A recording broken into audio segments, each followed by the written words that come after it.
covered the 3 weeks that are starting Motzei Shabbos with Yud Zayin B'Tamuz, the fast. There's a very interesting shaila I once heard. It's usually a camp shaila. Can you have someone playing guitar Motzei Shabbos by a Melav Malka Suda? Because really Yud Zayin B'Tamuz is on Shabbos. So technically, the 3 weeks really start on Shabbos. Of course, Shabbos you don't fast, so it's called the Nidche. So it's pushed off to Sunday. Now, the night of Shivasa B'Tamuz is an argument in itself. Very interesting chiddush that Rabbi Moshe Feinstein Zichron Livracha had, that you could even get married on the night of Shivasa B'Tamuz.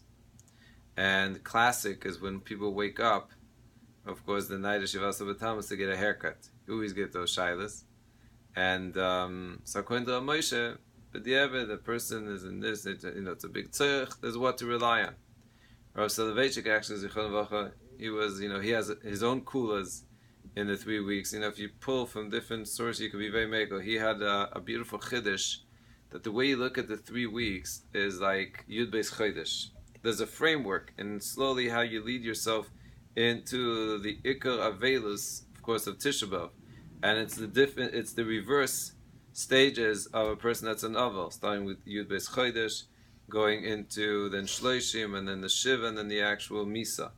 It's beautiful how he breaks it down, but there's a kula that comes out from that, because according to Rav Soloveitchik, you'll be able to shave after a few days into the 3 weeks, and because he holds that in Yud Beis Chodesh, you're allowed to shave after a few days of not shaving because you really don't look good. So there's a big leniency according to Rav Soloveitchik.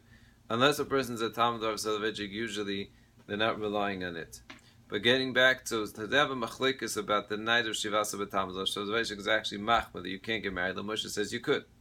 So now the shaila is this type of year, where really already it's the 3 weeks, so it would be difficult to say that it's okay. However, I think I once heard that that in camp there's a tzad to say like this. Number one, maybe you could say that the nitche concept means that it's totally pushed off, and it really starts on Sunday. Shabbos is not as man of Avelus.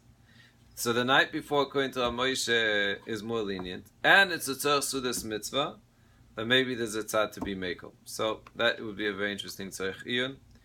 And certainly it's kedai to get the haircuts before. I'll tell you like this, and I once heard, I remember that when it came to, Rabbi Dinsky said this over about himself, that he one year caught himself, he was about to take a haircut right before the 3 weeks. And then he said to himself, so what am I doing? I'm just cheating the system, so to speak. You're getting a haircut right before 3 weeks, you're not going to feel the 3 weeks. So he didn't get a haircut. Well, I think his wife, Rebbetzin, wasn't so happy. But that really, and Lichada makes a pashut sense, is that if you're going to chap around the haircut right before the 3 weeks, you almost lose out and you're not feeling anything. Mistabel, it makes sense. But it's not worth getting into a fight with one's wife, that's for sure.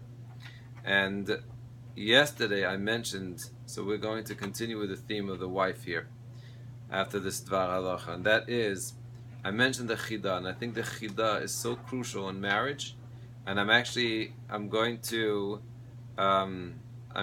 challenge any of the listeners that they should do a test run for 30 days, and they should follow the words of the Chida and then report back to me in a private chat the difference in their lives. Because I so believe in this concept of the Chida, Havai should be zeichet to do this myself to 100%. But I think this is something that's really a paradigm shift and life-changing. Meaning to say, it's not just what the Chida is saying is that one should not critique his wife and correct his wife and everything else for what she's doing. It's to internalize the idea that when someone sees a fault, a person sees a fault in his wife, the first thing that a person does, especially in the beginning of marriages, is that they have to tell the wife. And not only that, they think it's a religious obligation to tell the wife and to be mechiach. But really, the first idea is to internalize the message, the personal message that the Rebbeinu Shem is sending. That's what the Chida is really saying.